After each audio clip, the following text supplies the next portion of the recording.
Alrighty, everyone. Well, good morning. Welcome to the OVS VAP Training Center webinar, Coping with Loss and Grief. I'm Blake Cush, the Director of Training and Outreach at OVS. So in the coming weeks, many regions of New York State will have officially started the transition forward and on their way to reopening and a return to in-office and some in-person work. And we understand that this is a time of transition that comes with excitement, challenges, and questions, and we're here to support you. So today's webinar is actually our second in the new Transition Forward webinar series, which was developed with the goal of helping you tackle some of these unique challenges. A full list of all of these trainings are offered in the Transition Forward webinar series are on your screen now and also available on our website at ovs.ny.gov/training. Each webinar, including today's, is recorded, and the links are made available on that same training page. They can also be accessed via our OVS training YouTube channel. Again, all of those links are on that training page. As soon as you exit today's webinar, you'll be directed to an evaluation survey on the presentation. Take a couple minutes if you can, give us some feedback. You automatically get redirected, and Rachel will also share a link in the chat feature for you. If you want, open up your chat feature. It's a blue bubble at the bottom of your screen. This is where you have an opportunity to ask questions throughout the presentation, and I believe at the end, Carla, Rachel, and I, and some of the rest of the IDH team will do our best to stick around and answer any other lasting questions that come after today's presentation. Today's webinar will be led by Dr. Carla Vermeulen of the Institute for Disaster Mental Health at SUNY New Paltz. Dr. Vermeulen is the Associate Professor of Psychology at SUNY New Paltz and the Deputy Director of the Institute for Disaster Mental Health, where she teaches undergraduate and graduate courses in disaster mental health, grief counseling, and developmental psychology. In addition to teaching and research, she has coordinated the development and production of training curricula for the New York State Department of Health, Office of Mental Health, American Red Cross, United Nations, and many other organizations, in addition to co-authoring several books on disaster mental health. We have quite the expert on hand here today. So everyone, without further ado, please welcome Dr. Vermeulen. Okay, can everyone hear me? We gotcha. Okay, great. Here I am. Made it. Thanks. Thank you, Blake, for that lovely introduction, and Rachel for organizing all of this. Yeah, and I'm joined in the background by the Institute for Disaster Mental Health Program and Operations Manager, Rebecca Rodriguez, sorry, Rebecca, who might jump in if there are any questions that come in the chat. Otherwise, I'm going to basically kind of proceed with everyone else monitoring the chat in the background. They'll jump in if there's anything like particularly timely in terms of the question or something people want me to address at a particular moment. And otherwise, we'll definitely leave time for Q&A at the end. And I'm really curious to hear some of your experiences and reactions to this material. This is a topic that I've taught a lot at kind of the mental health counseling level. I teach a whole course on it for SUNY New Paltz students every year, but it's a new subject to do as kind of public or professional training. But I think it's so timely because I think it's pretty clear we're all coping with some forms of loss at this moment. And part of what we'll talk about is all the diversity and different kinds of losses people are dealing with, this real spectrum of different experiences people have been going through. And then I'll talk some about rituals, in particular death rituals, funeral rituals, which tragically we know a lot of people are not able to complete right now because of the social distancing rules, but also other rituals and traditions and things that we are often just not able to follow right now, and the emotional impact of that. And then we'll finish up with some actual coping skills. And that's aimed both at how you can help yourself with the losses you're experiencing, but also supporting other people in your lives, whether that's your family members, your colleagues, your clients, et cetera. So this one, some of the other trainings in this kind of Getting Back to Work series are much more focused on work and business. This one's a lot more kind of personal and stress management and emotion management. So hopefully this will be useful. And that will give you some skills to kind of deal with everything that everyone's dealing with right now. Excuse me, Carla, before we move forward, this is Rachel. I'm getting a few messages that some people are having trouble hearing. I want to make sure that everyone is dialed into the meeting. So when you log into the WebEx, you may have received a pop-up that offered to call you back. Otherwise, you can call directly. I've sent the number through to all attendees. I'm going to read it out right now, but I'll send it again after this. The phone number you can call to access the audio is 1-518-549-0500. That's 1-518-549-0500. The access code is 161-427-5759. That's 161-427-5759. I understand for those that can't hear, that might not be super helpful, but I've also sent this through in our chat feature, and I will send it again. Carla, let's wait just 1 minute and see if that helps people, and then we'll get started. Sounds good. Everyone, take deep breaths and prepare for some intense material ahead. Perfect time for a mindful minute. If only I were better at leading that kind of exercise.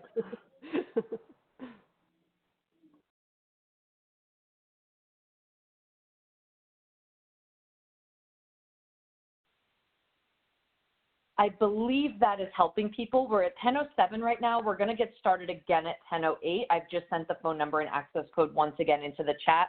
I'll send that a couple times over the next 5 minutes or so, just if people have logged out and logged back in. I think we're good to get set. I'm getting a bunch of all sets, and we're good to go. Thank you, everyone. Okay, let's proceed.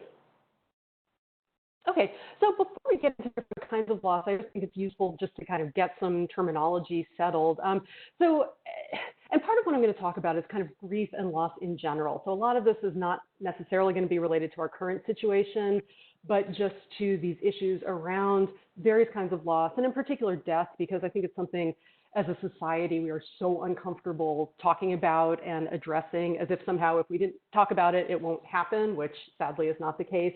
So I find a lot of the time just putting language or labeling things that people are feeling, that alone can sometimes be helpful for them. So here's just a basic premise to kind of keep in mind. When we experience a loss, whatever kind of loss that is, grief is the feeling that we have in response to that, and that is pretty much universal. It doesn't matter what culture you're from.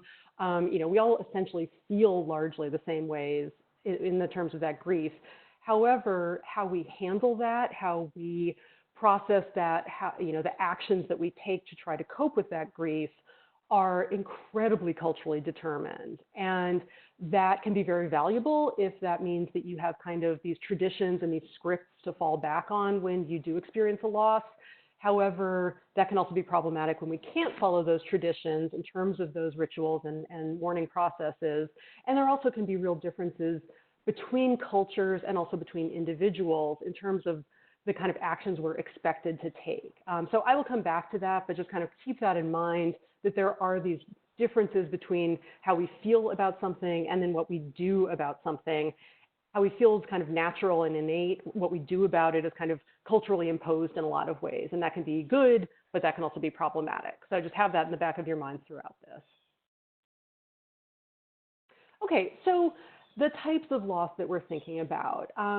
I think, there are a lot of what I'm going to be talking about is going to be related to death, death of a loved one, a significant person in your life, whether that's a family member or someone else. But let's just keep in mind that there are all these other kinds of deaths or other kinds of losses, rather, that can happen. And this is under normal circumstances. This is not pandemic related, although certainly some of these could be due to that. But, some of that is confronting the loss of your own life or limitations to your own life because of an illness or a disability or something like that. Certainly loss of cognitive functioning, whether that's to something like dementia or a psychiatric issue, family loss, even if everyone remains healthy, certainly there's that emotional impact for sure of divorces or breakups or family separation in any ways. Loss of home, that could be because of financial problems, losing your job, not being able to pay your mortgage, losing your home in that way. That could be because of forced migration, because it's not safe to stay where you are, political conflicts, and certainly disasters. I come from a disaster mental health background, so that's going to be kind of the theme that runs throughout this. But people's homes get destroyed in disasters, neighborhoods get destroyed. So that's incredibly painful, because then you're trying to cope with that loss without that stability and that sense of normalcy and safety, basically. And then the last are a little more existential. Loss of a dream. I talk about this a lot with my students who are maybe realizing that they're not going to become, the next Beyonce or professional athlete or get the dream job that they were hoping for. And that's a genuine loss, and people have to kind of accept that and come to terms with it.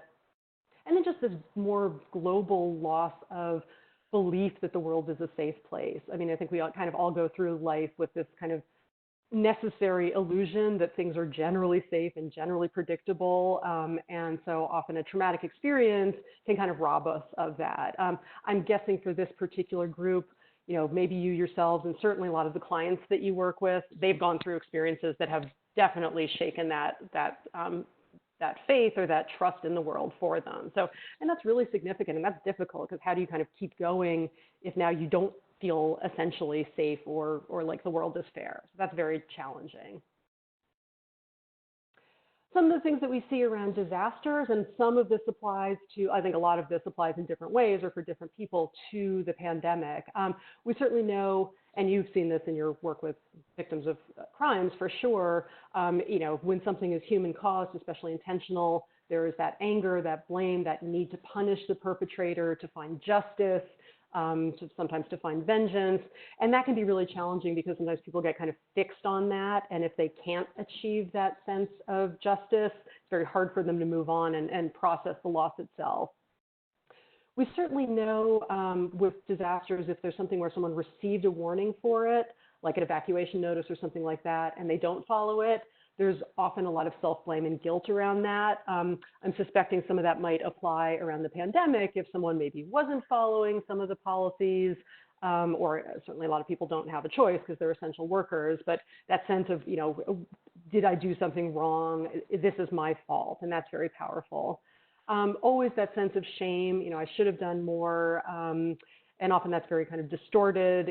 People have a real misapplied sense of what they might have done differently, but that's still a very real kind of loss for them to have to deal with. And then this idea of bereavement overload. I think a lot of people going through the pandemic are experiencing this.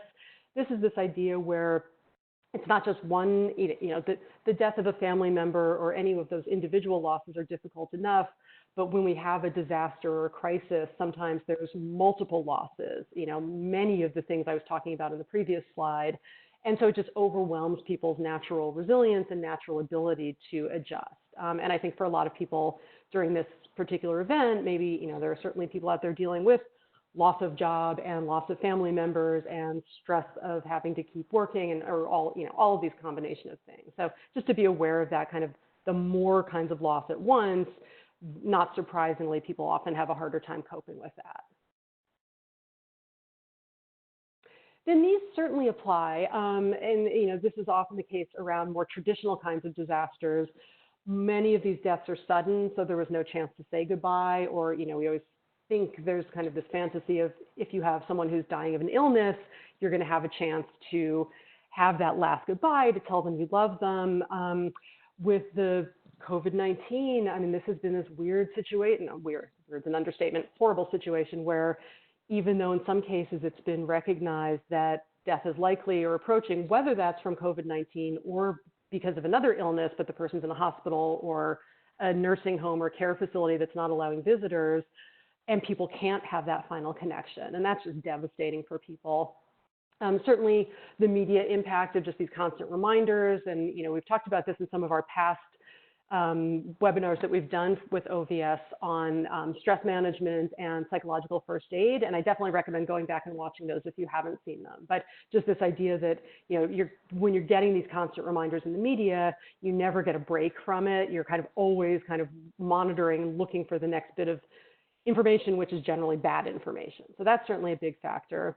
And then this point I'm going to come back to, I've already talked about this a little bit, but this inability to follow those rituals. So I will return to that later in the training. And then turning now to some of the things that really are outbreak specific, certainly deaths, people becoming ill themselves, and we know a lot of people end up with pretty long-term health consequences, especially if they've been on a ventilator or had a bad case of it.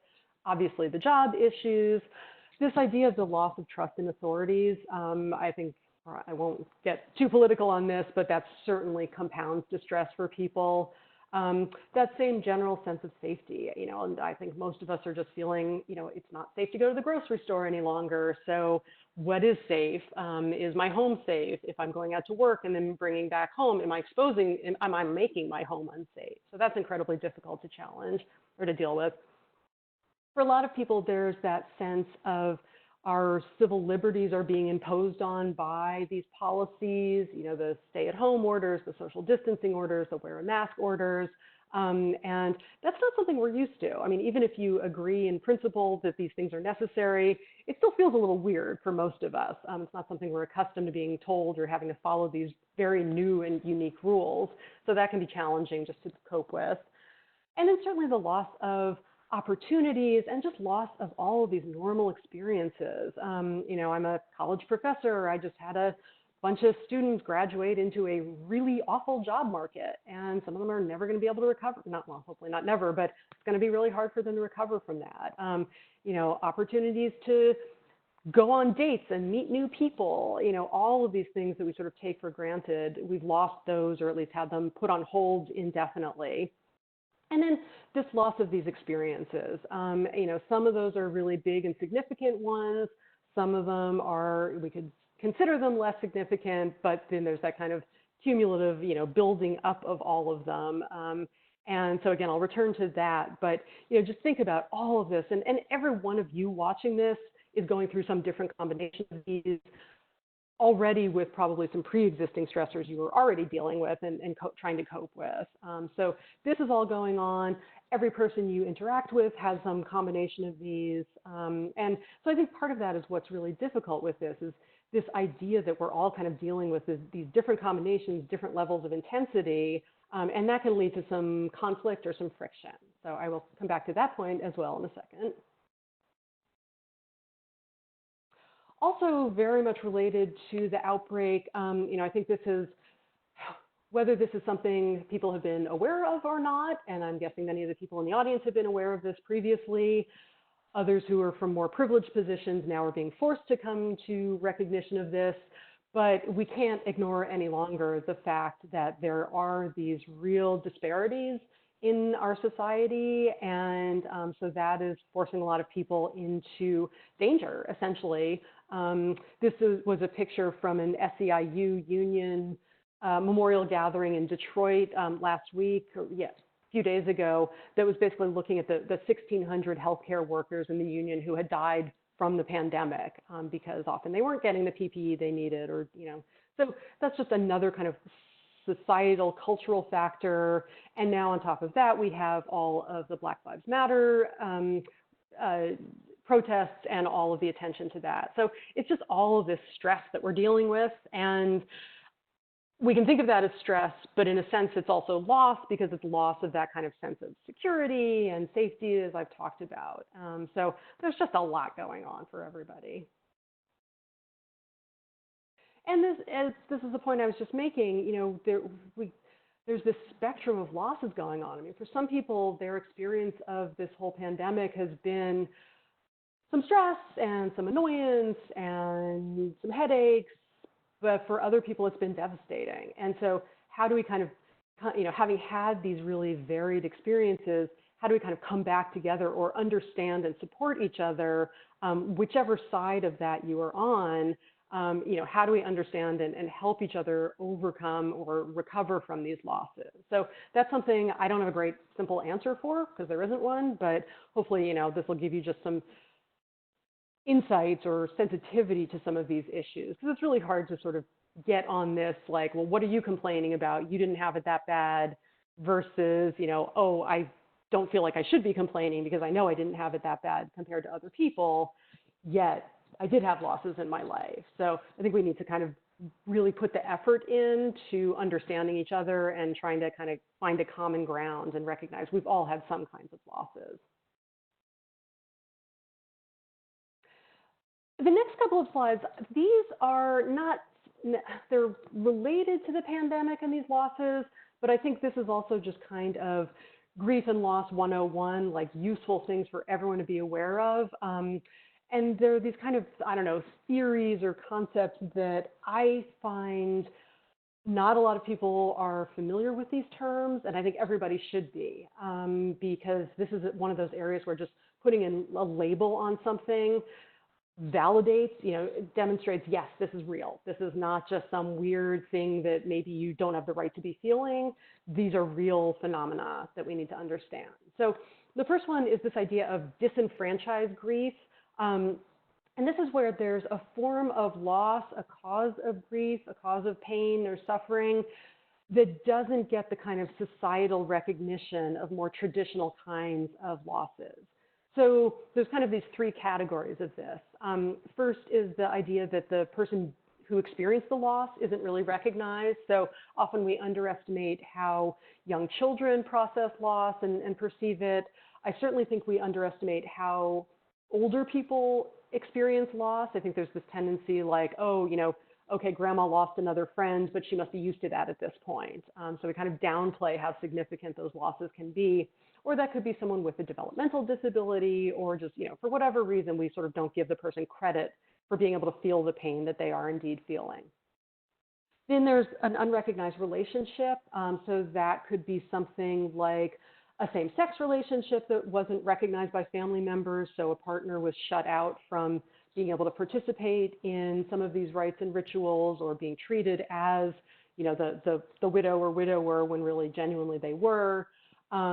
Or it could be something like a hidden relationship that wasn't public, yet that loss is still real. But this is basically some situation where the person feels the loss but isn't getting that support that they normally would, following some of the more customary traditions that we tend to follow.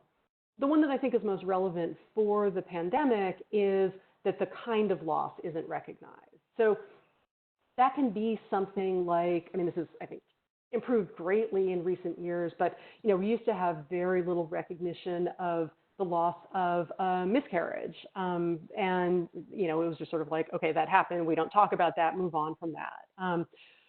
Now I think we're having all of these different kinds of losses of these traditions, of these experiences like I talked about before. But this is the kind of thing where, I always kind of say, this could be something like someone losing someone to dementia or to drug abuse or something like that, where sort of like we recognize it, but we don't kind of have these customs for it. So I don't know if I'm making that clear, but it's just this kind of like, okay, I'm feeling this loss, but no one else seems to be recognizing that this is a real thing, and certainly no one is validating that I have the right to feel the way I'm feeling about this, and no one is letting me take time off work or just mourn and go through those customs that I need. So that's disenfranchised grief. So you can probably think about some kind of experience in your own lives where that's been a case. And then the next one I wanted to talk about is ambiguous loss. And there's a little bit of connection with disenfranchised grief, but this is this idea of a loss has occurred, but it's not clear for sure that it's permanent. So the kind of classic ways of describing this are leaving without goodbye and goodbye without leaving. So leaving without goodbye is where the person is physically gone, but there's some question about whether they're going to come back again. So that could be a runaway situation. It could be a prisoner of war. It could be someone who's died in some kind of disaster or other event where their body has not been recovered or identified. So these are situations where the person's not there present in your life any longer, but you don't have that final confirmation that they're never coming back. And without that, it's really hard to begin the process of mourning them, because how could you not hold out that tiny little bit of hope that they're going to come back again? Then the flip side of that is goodbye without leaving. So this is where the person is physically present, but they are emotionally absent or cognitively absent. So this is another area where someone with dementia would absolutely be this. The person's physically there, but they need to be taken care of rather than being kind of a full member of the family. This also applies very much to situations of drug abuse or alcohol abuse, where the person maybe is around, but you can't count on them, and you're worried about them, and you're always waiting for that phone call that, they've overdosed or, something has happened. So these are both really, really distressing and painful.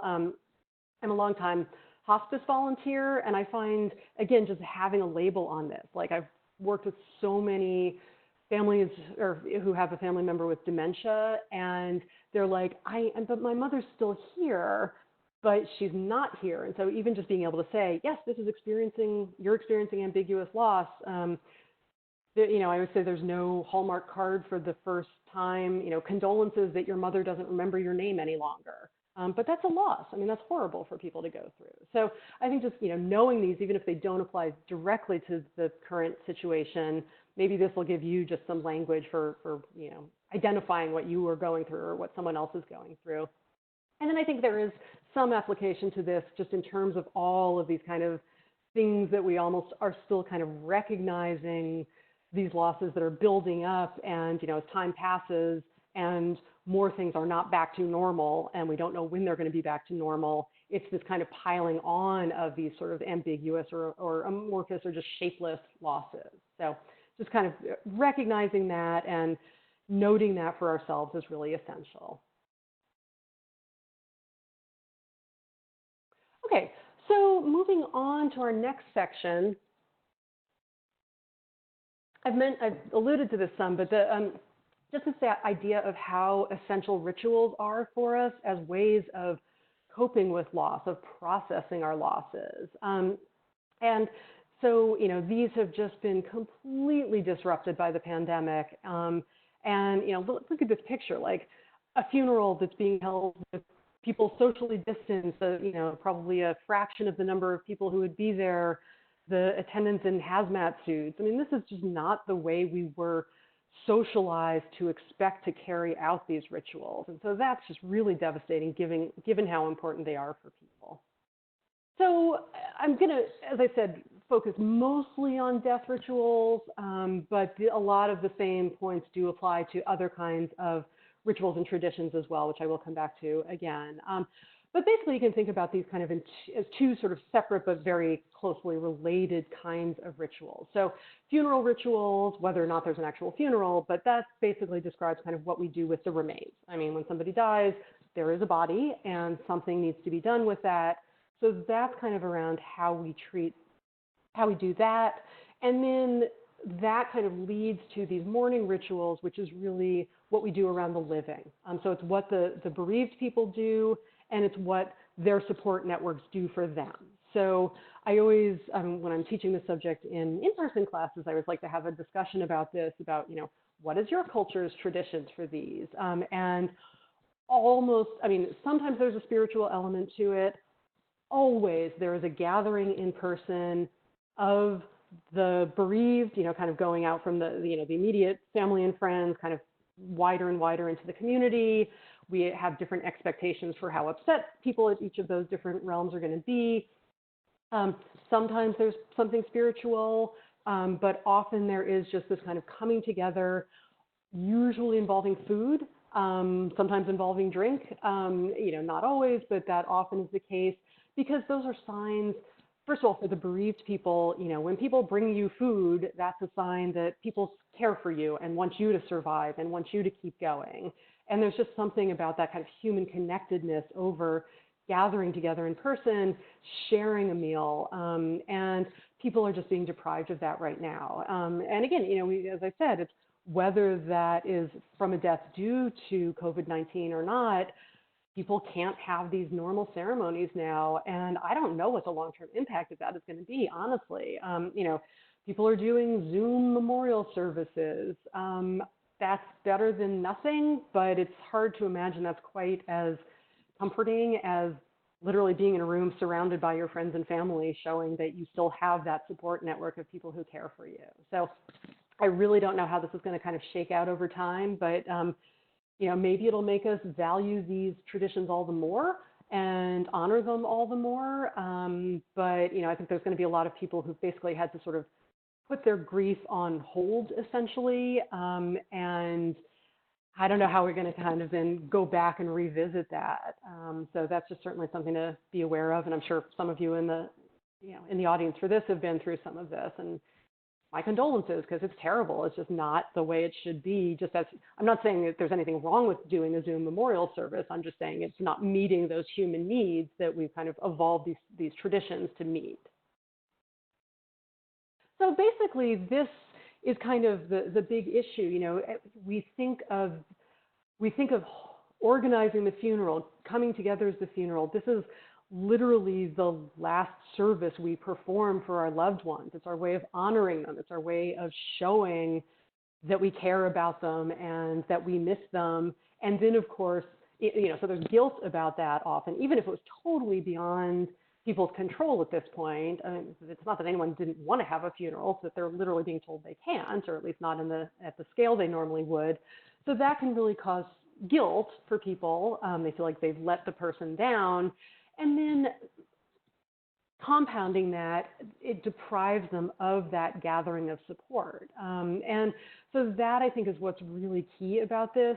And, you know, we absolutely need to be sensitive to the impact of this for people who have not been able to have that. And yeah, so I think I've belabored that point sufficiently. I don't have a great solution for how to address that. I'll come back a little bit to how to maybe sort of substitute for some of these rituals. But I think above all, just not underestimating the impact of them. I think a lot of people are going to be, you know, repeatedly thinking, ruminating about this for quite a long time, you know, even once things get back to normal again. And then this is, you know, it's a kind of a subsection of people who have actually experienced a death during this time. But I think this stuff applies to everyone.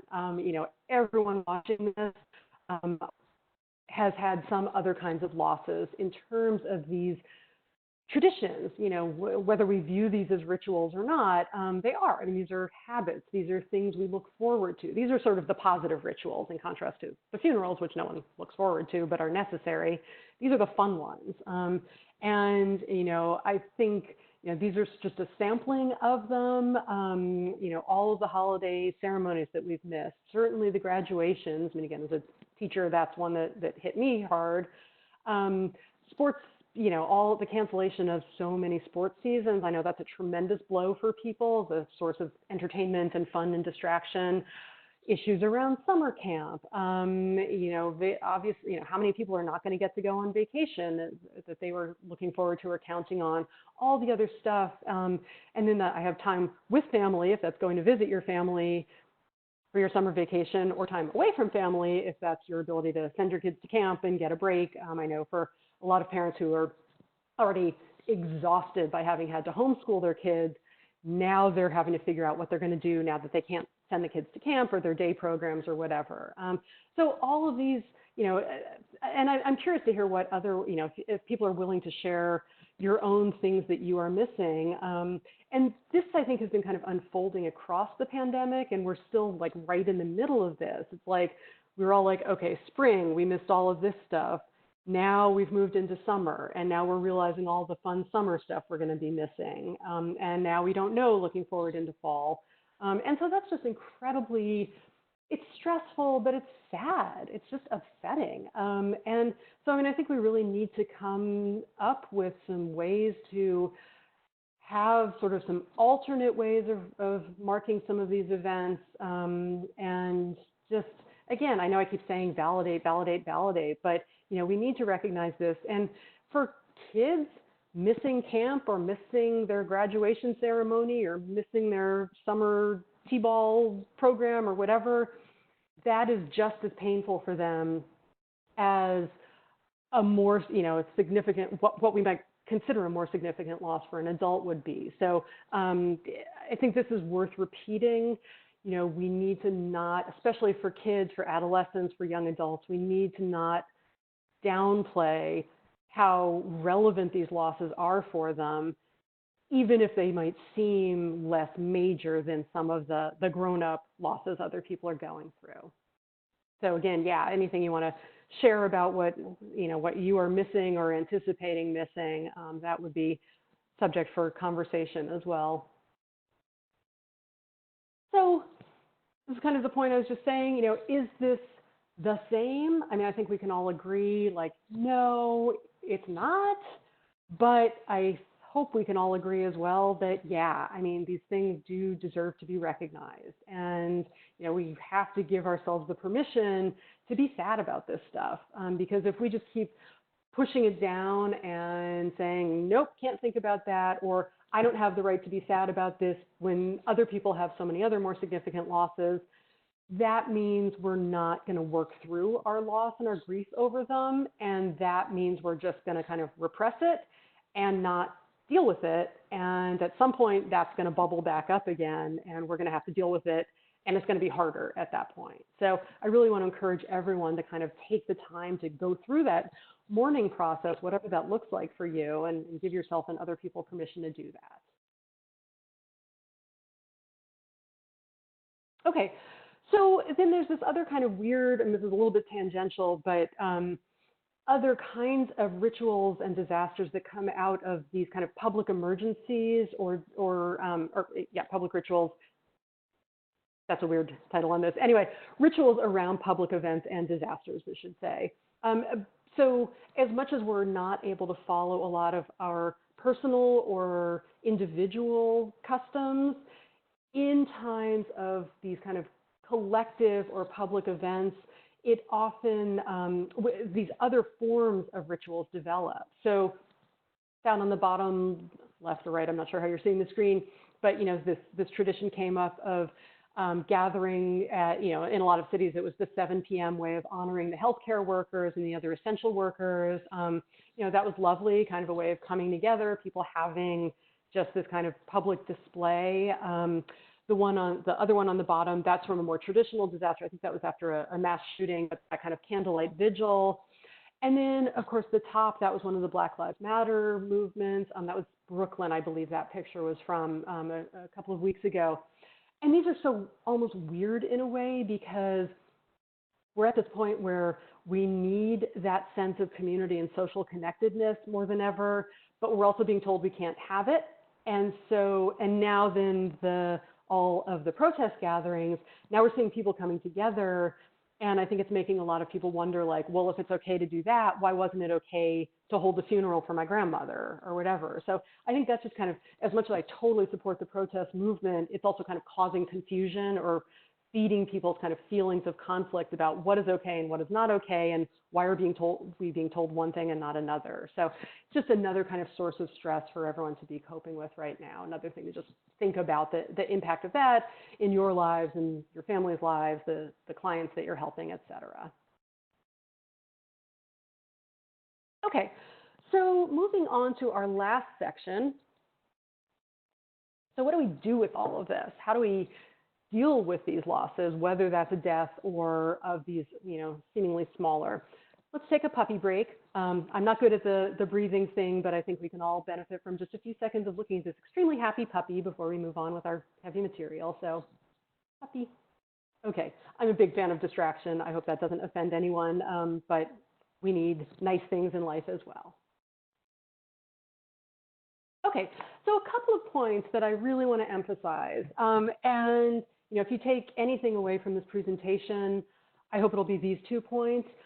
First, grief is not a disorder. There's nothing pathological about mourning, about feeling grief after a loss. This is a process. It's something we all go through at some point in life, at multiple points in life. And we need to accept that this is a natural part of life. It's essentially, grief is the cost of having the privilege of having loved something or someone. And then when we lose the attachment to that person or whatever, that is incredibly painful. It's like part of us has been ripped away. And so we have to go through that healing process. But that healing process is so much more painful and takes so much longer in many cases than what we've kind of societally come to expect.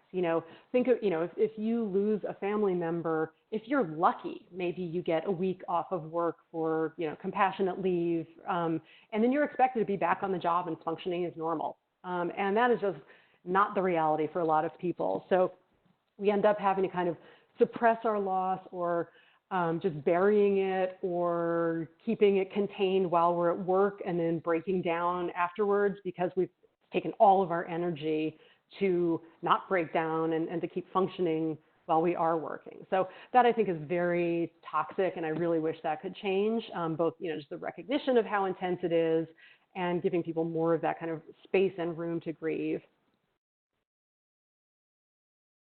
And then this is always a bit of a controversial statement when I make it, but I hate the term closure because it kind of implies that, all you have to do is, you experience a devastating loss. All you have to do is, work the stages of grief or do the tasks of mourning, and then, boom, you will achieve closure and that loss will not hurt any longer. I don't know about any of you. That has not been my experience of loss in my life. So I think we really do people a disservice by kind of maintaining this myth of closure in that sense. Because then people blame themselves for doing it wrong. It's like, well, why aren't I working the steps and then reaching this magical solution? Instead, I always frame it as a process of adjustment. I often kind of use the analogy of, if you love something, it's like your two trees whose roots have grown together. And if one of those trees dies, the other tree can survive, but there are missing parts in there. And it can still survive, but it's never going to be the same exactly as before. So I like to emphasize more recovery, adjustment. We certainly need the cognitive acceptance that the death has occurred or the loss has occurred. So there's, that kind of cognitive closure, I'm good with that. But that idea of emotional closure, I just find it so diminishing of the real impact of loss. So you are absolutely free to disagree with me on that.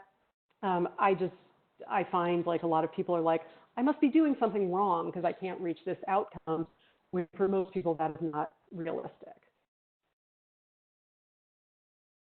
So you're probably all familiar with the Kubler-Ross stages of grief, the depression, anger, bargaining. No, I'm sorry, denial, anger, bargaining, depression, acceptance. Those, again, that's become this kind of cultural norm that people think like, this is the script I have to be following. That is absolutely not the process most people go through when adjusting to the loss of someone else. That was always meant to describe people confronting their own death, people with a terminal illness facing their own deaths. But it's just got so much like traction in our culture. This is another area where I see people saying, I don't know what's wrong with me. I can't get into the bargaining phase. Well, who are you supposed to be bargaining with when the person's already dead and you're not bargaining to bring them back again. So I think that for people who want a stage model, kind of, I get why people want that because it's almost like a roadmap. It's like, okay, here's what to expect next. It shouldn't be here's what you need to do next. It's more useful, I think, to think about in terms of here's what a lot of people go through next. So this is a model from about the mid-20th century that basically I find this just to be a much more realistic description of the stages people often go through. So in this one, you start off when you have lost, in particular, the death of a significant loved one. Often there's this sense of numbing, so just that kind of sense of unreality, of just it hasn't sunk in yet, it hasn't hit you yet, and that kind of gets, so you've got this kind of general sense of numbness, but then distress and anger start kind of poking in there, so both kind of the sadness and then being upset about what went on. Then that kind of shifts into this time of yearning and searching, and that can be legitimate yearning and searching if we're talking about something like a disaster where someone hasn't, remains have not been found or the person is missing or something like that. But it's more typically kind of an emotional yearning and searching. This is where you're listening for their key in the door, or you think you hear their footsteps, or you're dreaming about them. It's this kind of, again, sense of like, okay, they're not here, but I don't really fully believe that they're gone yet, so I'm going to keep looking just in case. And the next stage of disorganization and despair, that is when it really does start to sink in, again, that kind of cognitive acceptance that, okay, this has happened, this is permanent, this isn't a dream, this isn't a nightmare, I have to come to terms with this. And then ultimately, hopefully, the person reaches a stage of reorganization, and that's where they kind of start healing around the missing piece, resuming activities, without the person. But that, again, is this idea of adjustment, not moving on. And so this recognizes that, it's not going to be like a permanent state or a perfect state of healing. So that's one way of looking at loss that I think is much more helpful than the Kubler-Ross stages.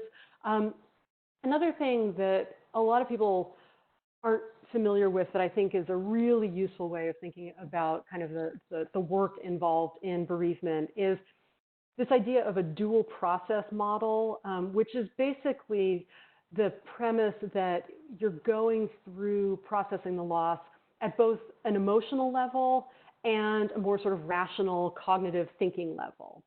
And those two, you need to go through both of these processes. One of them is going to be dominant at any point, but they're always going to be kind of shifting back and forth kind of in waves or in this kind of teeter-totter idea. So when someone is in the emotional state, the authors of this model described as being in a state of loss orientation. That's where they are focused on the emotional aspect of the loss. They're thinking about the person, they're thinking about the relationship.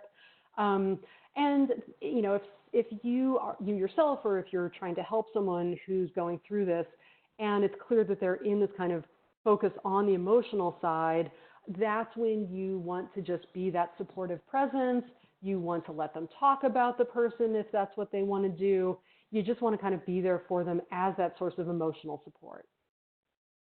At other points, they're going to be focused on this idea of restoration orientation, and that is when they are thinking about, the stuff that needs to be done around the death. Unfortunately, very rarely, except maybe for children, usually when someone dies, we're not free to just focus on the emotional side. Instead, we have to be worrying about, am I going to be able to pay the rent without my partner? Are we going to have to move? How am I going to take care of the kids?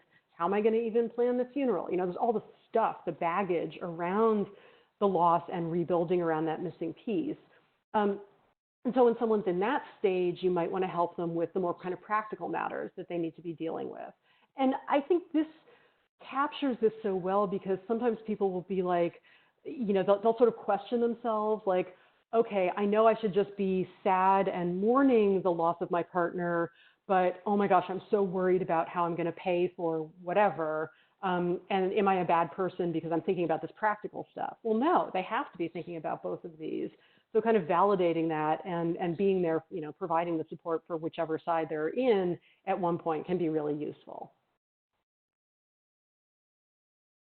Okay, so this is kind of coming back to what I was saying before about the need that we all have, I think, to figure out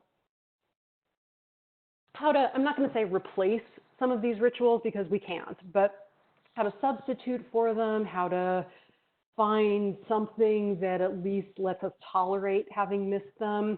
And this is kind of a work in progress. I've just been trying to figure out how people might do this in general. But I think this kind of ties back to the webcast I gave a month or so ago about stress inoculation. And part of that is figuring out what about a situation that is causing you stress can you control and what can't you control. I think this is kind of a comparable breakdown where, and also very much related to the dual process model that I was just talking about, of kind of thinking about, okay, I can't do this thing that I normally do, whether that's as serious as a funeral or missing the family vacation I've always counted on or whatever it might be.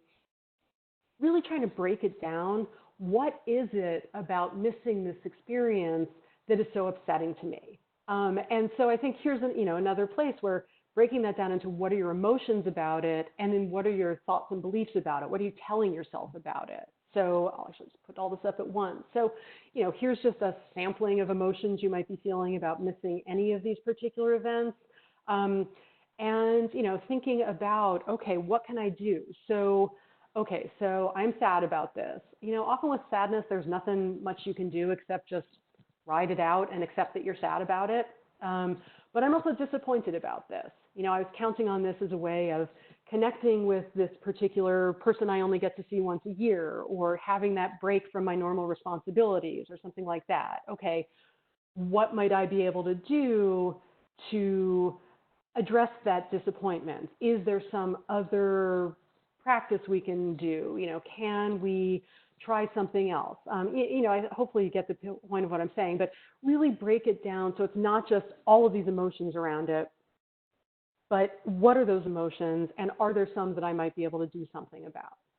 And then the same thing for the self-talk about it, the cognitions. A lot of people, I think, are feeling that sense of guilt I talked about of I'm failing my loved one by not being able to send them off with the ritual that they deserve.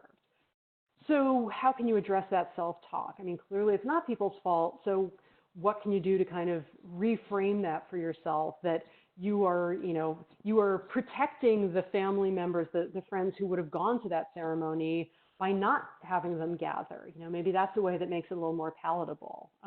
So again, just, these are going to be so situation specific and individual specific, but just really thinking it through and breaking it down.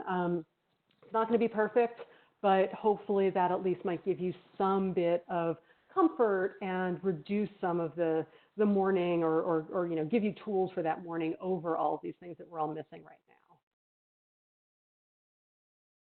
And then building on that, just, thinking about other things you can do, other ways, if it's that you feel you didn't honor the person by bringing everyone together to give speeches about them, forgetting the word, the speeches you give at a funeral, but, honoring them, talking about what a great person they were. Well, maybe the Zoom memorial service is a good solution for that. Or maybe you can put together a scrapbook about them or a video about them or something like that. Something that you can, eulogy, thank you, Rachel, something that you can share with people that kind of, again, meets that need of what you would normally have done. For a lot of people, just writing it out is useful, getting it on paper, getting it out of your brain and into some other format. Some people that doesn't appeal to, that's fine, but for those who do, we know the social support. So I think a lot of people have adapted now to getting that through the phone or video chats or email or whatever. So just continue to do that as marginally satisfying as it might be. And then the last ones are, they're kind of silly, but, if the person who died, or even like, if your family ritual was to, gather at someone's house and cook a big meal together, well, maybe each of you in your separate household can cook that meal and then eat it together via video, whatever. Maybe that's not going to appeal to everyone, but just think about some way to kind of work that in. The last one, this is actually based on some neighbors of mine who they actually do it in their front yard. They have a tiny little front yard, but every summer, they did this even before the pandemic, they put down a tarp, they pour out a layer of sand, and they put a little kiddie wading pool in the middle. They put out beach chairs, and they hang out on their front lawn beach. I think that's awesome. So, think about creative ways you can do that. These aren't great, but, just again, whatever might work for you. It's just like we say with stress management. You got to think about what works for you and actually do it, rather than kind of suffering in silence. It's usually much more productive to address the loss that you're going through and figure out some way to actually make you feel better. This, again, I know we're running out of time and we want to have a little chance for some Q&A. So I will basically just refer you back to the webinar that my colleague, Amy Nitza, did on psychological first aid, again, a few weeks ago. But this is kind of this basic way of just providing comfort for people, supporting them, validating them. So these are all just really basic things that you can use, especially if you're trying to support someone who is experiencing a loss. Many of these are more about stress reactions typically, but they absolutely apply to loss as well. So I encourage you to go back to that training. And this is probably the key point. Sometimes people just need to be listened to. They want to talk about the person who died. They want to talk about how sad they are that they're missing whatever the other tradition is. And we have this general tendency to want to fix things for people. And of course, these are things we can't fix. Maybe, yes, we can brainstorm with them to develop some alternative rituals, but sometimes they just need to talk. Sometimes they don't want to talk, and that's fine. We don't want to push people who don't want to open up about something, but sometimes they do. And so a lot of it might just be sitting in silence with them, listening to them, and that can be really hard. I mean, I'm sure we've all experienced that, and in your professional work, you probably experienced this as well. Sometimes you need to not jump in. You need to just let the moment unfold and see what they come out with next, or let them just go through what they are going through. And that is absolutely not an easy thing to do. If they do want to talk, and if you are comfortable doing that, I think these are always just kind of some useful tips to keep in mind. We talk about this also with, what to say and what not to say to people who've been through a disaster, but this is absolutely true if you're dealing with someone who's going through a loss. And these are, the things on the don't say list. No one, I don't believe, ever says these intentionally to be dismissive or thoughtless or unsupportive, but unfortunately that's the way these can feel to the person receiving these messages. So you'll be okay, or everything will be okay. Well, I don't know. I don't feel like it's going to be okay. You need to be strong. I know I need to be strong, but I'm not feeling strong, and I would like to have a moment when I can not maintain a facade of being strong, and clearly you are not the person I can do that with, so thanks. It's a real conversation stopper. Things like, this too shall pass. I know how you feel. You don't. You really don't. Even if you've been through something similar, you've been through a comparable loss, you don't know how they're feeling right now. Even if you mean to be supportive and make that connection, people, especially who've had a recent death, often just feel very isolated, very different from other people. So that can just kind of put them off, as well-intentioned as it would be. It could have been worse. Just don't say that ever. Then there's all the at least. At least you had 30 years together. At least they're not suffering any longer.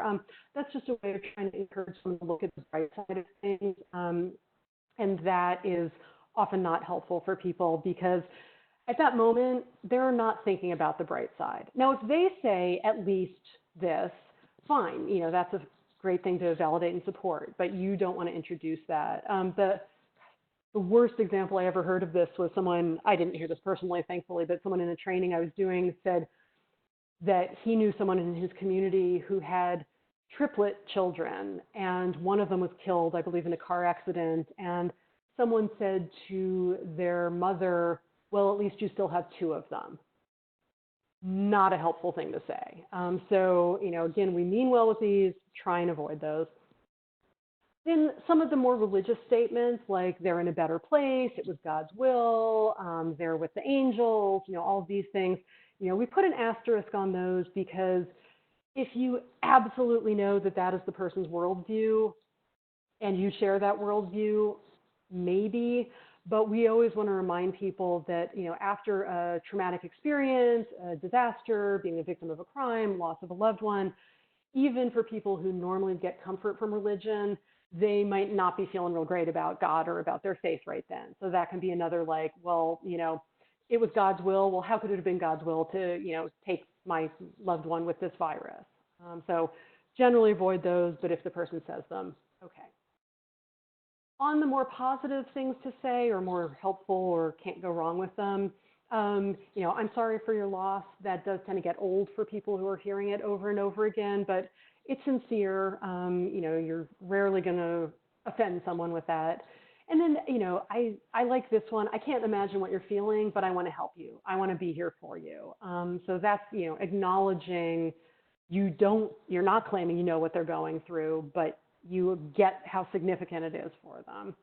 And then I also always like to emphasize this last point, and this is in general. I mean, how many of us have said 1,000 times in our lives, let me know what I can do to help? Whatever your friend or your family member is going through, let me know what I can do. We absolutely mean it, because we don't know what they need, but especially in a situation like a death or a disaster or something, a traumatic, a really powerful, big, new, negative experience, people don't know what they need. They're often in unfamiliar territory. They're not thinking clearly because they're just so overwhelmed with what they've been through. So, it's much more helpful to say something, offer something specific. So, I always use the example, I'm so sorry. Would it help if I watched your kids tomorrow afternoon so you can go and make the arrangements for the funeral, or, whatever the other, whatever task they might be dealing with. And that often will sort of activate people to think like, no, my mother's going to be watching the kids, but it would be super helpful if you could go to the mall and pick up outfits the kids can wear to the funeral because they don't have any decent clothes. Obviously, that's a pre-pandemic example, but that kind of thing, just like offer something specific. Sometimes that will kind of kickstart people's thinking about what they do need, even if it's not that. So that's just a kind of good rule in general. And I think that is it for the content. I absolutely welcome questions or comments or your own thoughts on any of this. So I'll wait for Blake or Rachel to jump in on this. That was great, Carla. I love the pool party, beach party in the driveway. I have to try this. It sounds great. Rachel, do you have any or see any questions in the chat box? Yes, we had a few comments come through, and I know Rebecca had seen them as well, but some people were just sharing some virtual things that they had done, whether it was a virtual Zoom or a cousin holding a birthday party virtually, and everybody contributed, and so they sent pictures and they shared pictures of their food. I had a friend who had her gender reveal via Zoom, and we all sat and we held up what color we saw, and it was a way for her to feel connected. She lives far away from her whole family, so she's been feeling very isolated, so that was something that was helpful for her. There was... I'll just jump in. Another example of that I thought was great that I heard about from a colleague. It was going to be his mother's 80th birthday, and so they had planned to have a big party with everyone gathering and all the generations, and of course they couldn't do that. So instead they did it over Zoom after, major coaching to get his 80-year-old mother comfortable with that. But he said what was amazing was they almost did it like an interview where they got, like, everyone in the family was asking her about her life, and they recorded it. Cool. So now they have like this permanent archive, which they wouldn't have had if they had met in person. No one would have thought to do that. So I thought that was another great example. So yeah. Oh, that's beautiful. We had a participant share a podcast episode of This American Life. I've just sent the link to all participants. It's about the different cultural approaches to speaking about loss, including ambiguous grief. So that's something that I've just shared with the group. I also think that one of the pieces of grief that a lot of people my age are dealing with is the postponement of weddings and ceremonies like that. And I think one of the things that has been most frightening is not only are you missing this, you're maybe putting off starting a family, all of these things are now on hold, but as our grandparents and other people become more elderly, there's the fear of, well, if I wait, are they not going to be able to be a part of it at all? So there's also an added layer of anxiety, I think, that goes on of, am I making the right choice? So I think that's something that has been very difficult for people to, you get into that, well, at least I'll get married. It's not about the wedding, it's about the marriage, but it's not. You're making memories, and I think that's something that's been hard for people to handle as well. Yeah, absolutely, and that points to the fact that some of these things are irreplaceable. I mean, some are postponable, but some of them have that kind of developmental or lifespan element that there's just no way. I mean, these are permanent losses, and we need to recognize that for sure. Absolutely. We have a question about what suggestions do you have if people don't have access to virtual devices? I know just for me, one of the things, I had a friend of mine, they actually started a pen pal with their niece, and it was something really fun where they started sending snail mail, and that was really exciting. It's fun to get something to open. They sort of they would take pictures of different things they were doing and do things like that. She was about, I think, 10. So it was a great age for her. She's learning how to do written correspondence. So there's also some things that maybe we've let go by the wayside that have been nice for her. That's one option. Yeah, I mean, I could see, if kids aren't going to get to visit their grandparents and they're old enough, I think that would be amazing. I mean, letters, and then you have something permanent that you can keep from, encourage the kids to keep the collection of letters from their grandparents, and then they have kind of a permanent record of that. So that's a really nice idea. And just the telephone. I mean, hopefully most people have at least access to a phone, even if they don't have a smartphone or video technology. And that can be really powerful. I mean, honestly, I find like my parents do not do the video stuff very much, but I find it's really pleasant to just talk on the phone and not have to be very, I think we all have Zoom fatigue or WebEx fatigue to some degree at this point.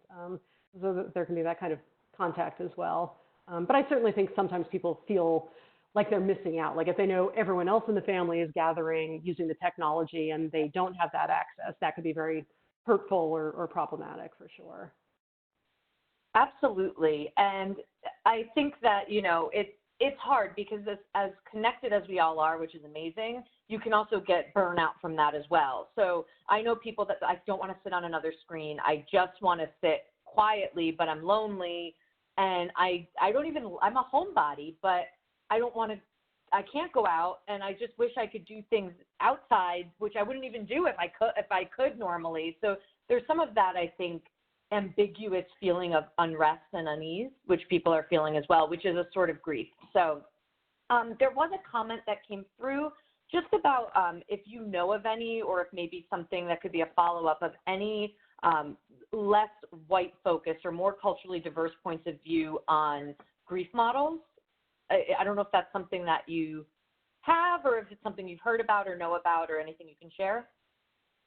Yeah, that's an excellent question, and thanks to whoever called, pointing that out. I am not aware of any kind of in the mainstream psychological literature, which is problematic in itself for sure. I don't. That's a great question. I mean, that is absolutely something that we'll look into. If anyone else is aware of anything, then by all means, I should get informed about that as well.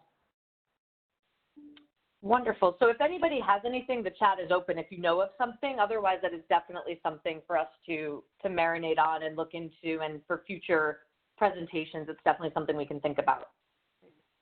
This particular commenter, I actually think signed off, so I'm sorry, but we'll share the recording with everyone when it's over.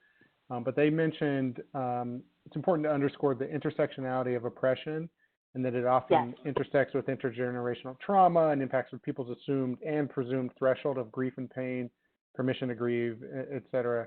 So there's this element of enjoying privilege and giving expression to their emotion. And I thought that was a really good point. Absolutely. I mean, if you've sort of been forced into survival mode across generations, then I think I agree. That's a great point. Right. I mean, it is a privilege to be able to show what might be seen as vulnerability if you're showing emotion. Right. And I get, not everyone has the ability to do that. And also to have the loss that you're feeling be recognized as something that is worth grieving, that relationship or that moment or that memory or that event was something that is worth being grieved. So absolutely, that's a wonderful comment for us to all think about. Yeah. Are there any other questions or comments for the chat?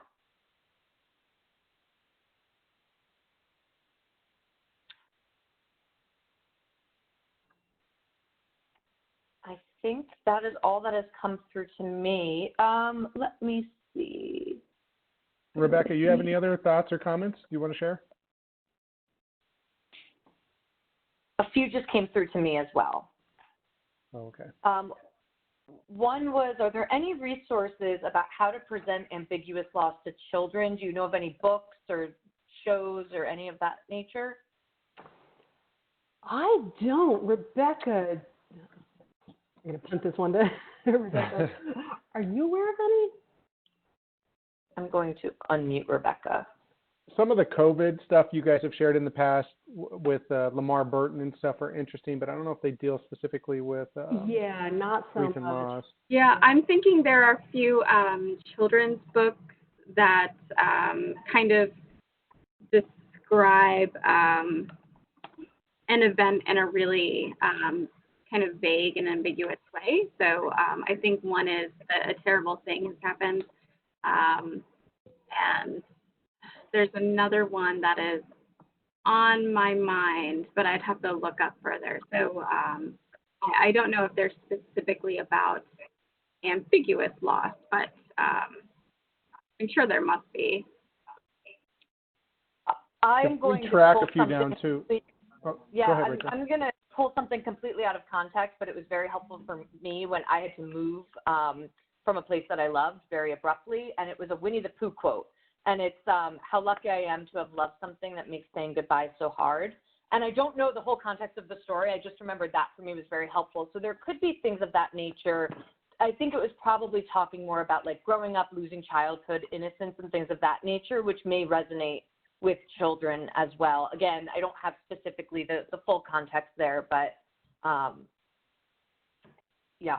Yeah, and if we can track down, or Rebecca, you think those resources are helpful in any way or shape, what we'll do is when we publish this on YouTube, in the notes section, we'll put a resource or a link to that book or something. Anything else that comes across as time goes on over the next few hours and day, we can be sure to add them to that. So all the attendees who stayed with us, stay tuned for those updates when they get sent out via email. We just got a note that Tear Soup is an amazing resource for children. That came through as a resource, Tear Soup. We got a question about if you have any recommendations on how to ask for help in loss. How to ask for help? Yes. In loss? Is that what it was? Yes, that was the question. And if there's if that person is still on, if you have anything a bit more specific to explain that, we're happy to attack it if we can. I'm just clicking through. There was also a question on any ideas for addressing grief with those with severe mental or emotional health issues. That's a really tricky one. That is absolutely, I would say, a case of the disenfranchised grief, where often, we don't sort of validate or recognize the suffering that population has been through. I don't have a lot of great example on that. I think that would probably like a clinical psychologist might have some more insights into that.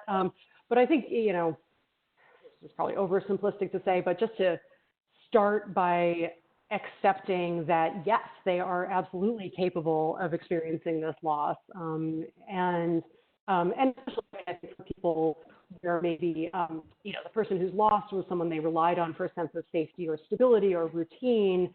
I certainly know issues around, people with autism or other conditions where that routine gets disrupted. That's incredibly challenging to deal with. So, restoring a sense of stability as quickly as possible. But if it was someone that the person really counted on, that's a major kind of working around the missing pieces. Sorry, I don't have a great response to that one either. No, we're throwing stuff at you. That's okay. A lot of this is very specific and quite in depth. So, we appreciate you tackling these as we have them. There's another question. Real quick though, a few people, Rachel, before you ask that, a few people have acknowledged or shared some very personal recent losses that they have occurred in their own life, and I just want to make it a point and share that we acknowledge that, and that thank you for sharing, thank you for bringing that up. We're sorry this is a challenging time you're going through, and that grateful that you've come here, and it sounds like many of you have commented that this has been helpful just to have the discussion. So we're welcome to create the forum for you to be here, and again, sorry for your losses. Absolutely. There was just another question that came through, so asking if there's any advice on how to ask for help with basic tasks like groceries or errands during grief. It's not as easy as it sounds to ask for help when so vulnerable. I would, and I think Carla can jump in after me. I think most people have no idea what to do and how to help in situations like that. And so, for you to give something very concrete to say somebody, this could be really helpful to me. I think most people would really welcome that and would absolutely jump on something so specific. Carla, do you have any other thoughts on that? No, I agree completely with that. I mean, that's an example of that. If someone says to you, let me know what I can do, well, don't hold back on that. Say, you know what, it would be incredibly helpful if you would do my grocery shopping for a while, because I just don't feel like I can deal with that. And I can't imagine anyone not being happy to do that. That's assuming you have people in your life who have sort of made that offer. But even if you don't, I think, if people know your situation, I hope at least most people are compassionate. And if you reach out to a neighbor or an acquaintance or a colleague or something like that, I hope humanity's standing up for each other at this point and willing to do that kind of thing. But yeah, I think people often don't recognize just grief is so exhausting and so draining under normal circumstances, let alone now when there's the added fear around kind of going out in public and doing some of these tasks. Yeah, as Rebecca said, just, be direct in asking for that help. I also think that one, if we can call it a positive out of all of this, is that I personally have found people are more aware of the little things that they do that were never a chore before. Like going to the store was never something I thought about. But when all of this happened, my neighbors on either side of me are elderly. I said, oh, do you need me to do that? And I think perhaps people are a bit more in tune now of those little, we call them basic necessities, that in a normal circumstance we wouldn't think of, but in this circumstance are hard. And maybe in particularly when someone's grieving and hurting, people aren't as taken aback if you say, can you go do my shopping, right? In general, it's, oh, sure, if I go to the store, why if two of us go out? I'll go and I'll pick those things up.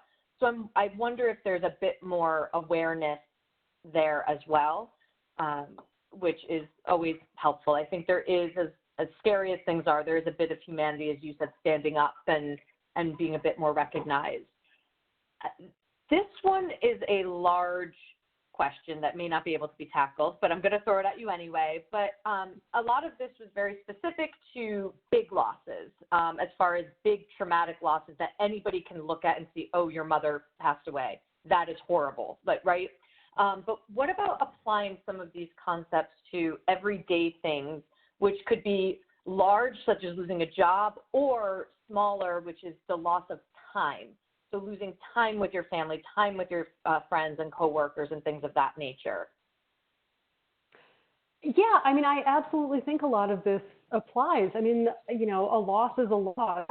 It's a matter of degree rather than, so it's like, yeah, rather than, I don't know what my answer is supposed to be doing here.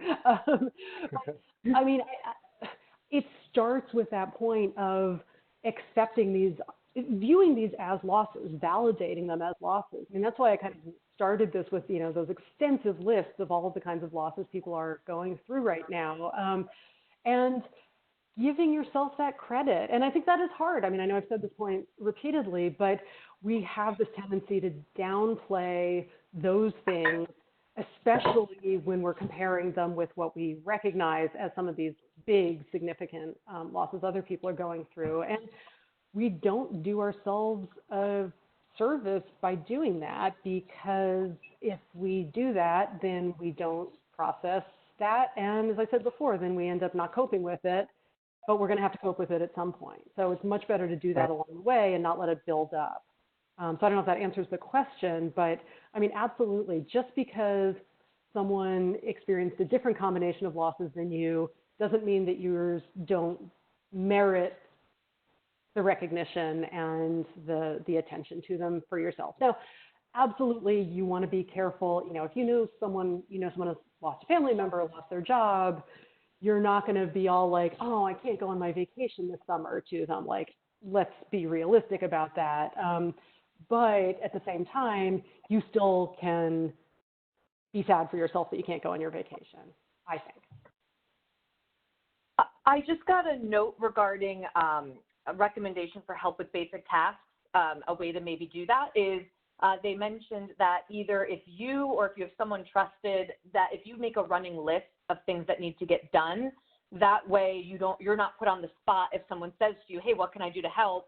But also you can perhaps, if you have the wherewithal or if you have a friend or someone that can help you do that, you can create this list where you can say, hey, I'm looking for help with these things. Can anybody help?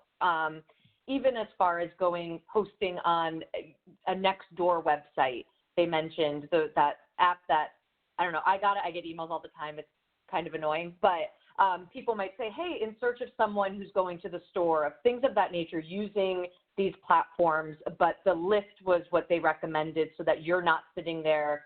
Most of the times when people are asking, it's because they know they can't help, so they want to do something. It's a bit hand-wringing and wanting to feel useful, so it helps you and it helps them.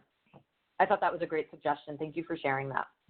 Yeah, absolutely. And especially, I mean, if you have sort of a core of friends who are willing to do this kind of thing, you know, put that up on a Google Drive or something like that. So whoever's, you know, oh, you know, I'm going to be going to the grocery. Let me check to see if they need something now. So you're not asking them to make a special trip, but, you know, making it as convenient for people as possible. Yeah.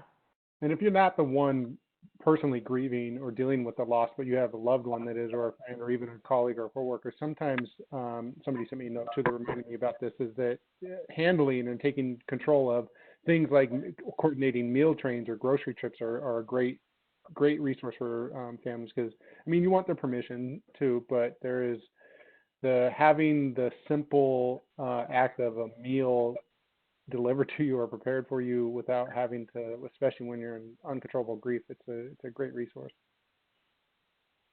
Absolutely. We have a few minutes left. I'm popping through. I'm getting a ton of messages. This is great. We love the interaction that's happening here.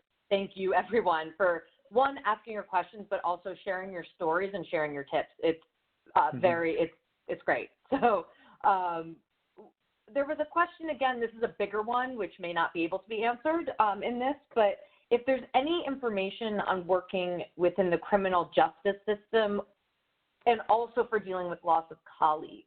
Again, big topic, very specific. We may not be able to address specifically, but.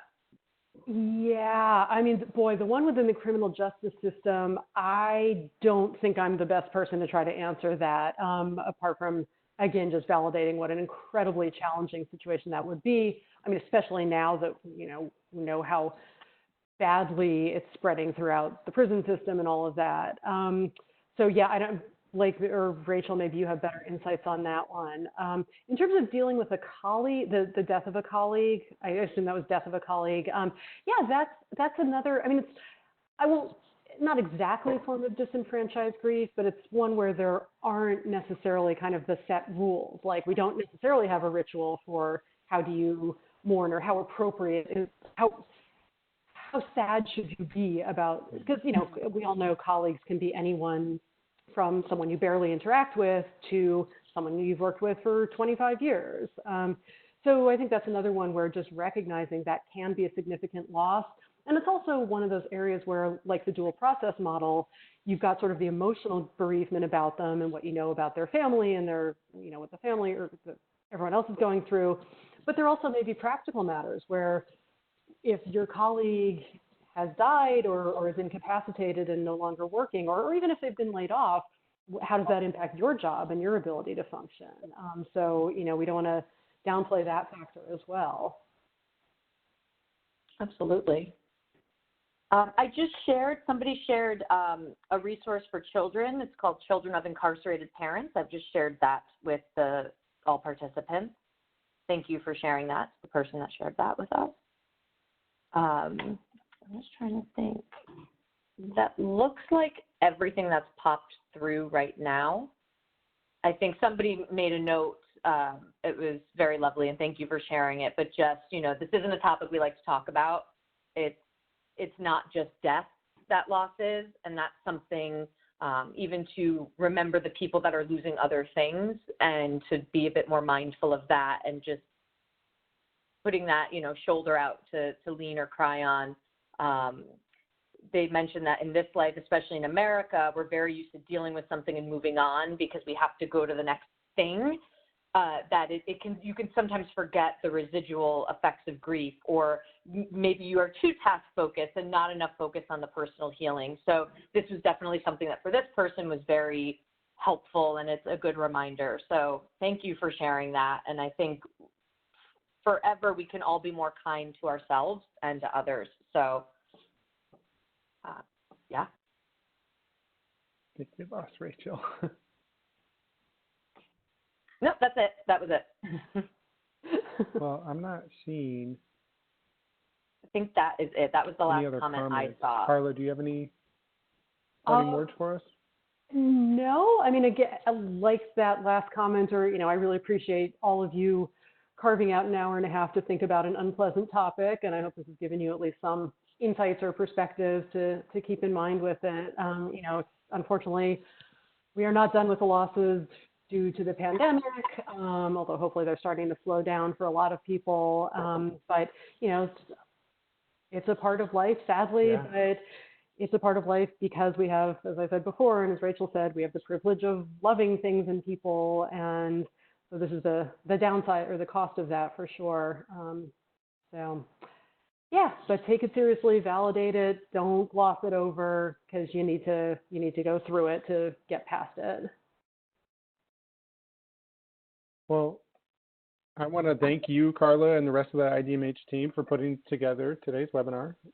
I think it was a great and healthy and obviously, based on some of the early feedback, a well-needed discussion. Don't forget to do your evaluation. Rachel did submit a link to it in the chat just now, but also you'll get redirected. It's okay. It's safe to open up that link. We really appreciate the feedback you guys give us on that. And then join us for our next training. I think it's next week on motivating staff in the new normal. This series has a few more webinars coming up, including a couple more from the IDMH team. Just want to thank everyone again for joining us today, and be healthy, stay safe, and we'll talk to you guys soon. Thank you, everyone.